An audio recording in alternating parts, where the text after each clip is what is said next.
Bonjour. L'initiative pour l'autodétermination a été massivement refusée. Ainsi, c'est donc une mauvaise solution qui a été rejetée. Mais une mauvaise solution a un vrai problème auquel il faut maintenant trouver une bonne solution. C'est un vrai problème parce que dans la situation actuelle, les votations, les résultats des votations sont considérés par les élus comme des signaux. Et en cas de contradiction, ils disposent d'une large marge de manœuvre dont ils font pleinement usage pour décider comment ils gèrent ces contradictions. Et, et ça fait un déplacement du pouvoir du peuple vers ses élus.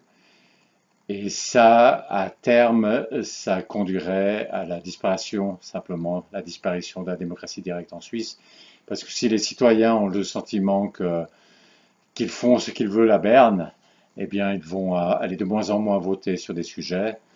Et s'il y a de moins en moins de participation, les élus auront beau jeu de dire que c'est une raison de plus pour ne pas trop tenir compte de ce signal, de cette impulsion. Et, et les citoyens voteront encore moins et peu à peu, la démocratie directe va simplement disparaître. Donc là, on est dans la situation actuelle n'est pas durable. La démocratie suisse telle qu'elle existe actuellement ne va pas persister. Et là, il y a une dynamique qui entraînerait sa disparition, à moins qu'on prenne des mesures.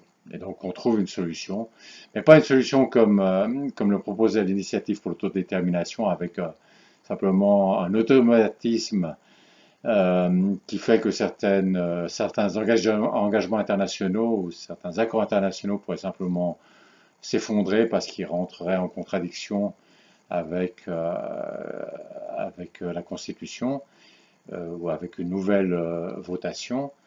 Euh, donc pas une solution comme ça qui ne convient pas, mais plutôt une solution permettrait au peuple euh, de mieux décider comment il entend gérer de telles contradictions. Et ça impliquerait par exemple qu'il soit dans ces cas-là systématiquement que la proposition de loi d'application du Parlement soit systématiquement soumise au référendum obligatoire pour que systématiquement le peuple puisse s'exprimer sur cette loi d'application. Et puis d'autre part, il faudrait étendre les instruments de démocratie directe existants de sorte que le, des citoyens puissent plus facilement proposer en votation populaire des façons de résoudre la contradiction. Voilà, donc ça, j'ai fait des propositions concrètes sur quelles seraient de bonnes, de meilleures solutions à ce problème. Mais c'est juste une contribution au débat. Ce qu'il faut maintenant, c'est que les démocrates se rassemblent pour discuter, pour trouver une solution à ce problème. Alors les démocrates, ça peut être ceux qui ont soutenu l'initiative qui vient d'être refusée, mais ça peut aussi être ceux qui l'ont rejetée, parce qu'on pouvait tout à fait être démocrate et contre cette initiative. Mais c'est vrai que durant cette campagne, du côté des opposants à l'initiative, on a entendu qu'il y avait non seulement des démocrates, mais aussi des antidémocrates. Il y avait une très importante rhétorique antidémocratique. Et c'est pour ça que c'est maintenant important de réaffirmer notre soutien à la démocratie et puis de se réunir pour discuter et trouver de meilleures solutions. Et pour faciliter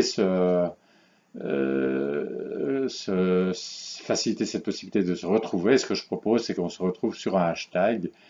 Et j'ai proposé le hashtag dièse for DD, qui signifie, donc dièse c'est le signe du hashtag, for ça veut dire pour en anglais, et DD c'est pour démocratie directe.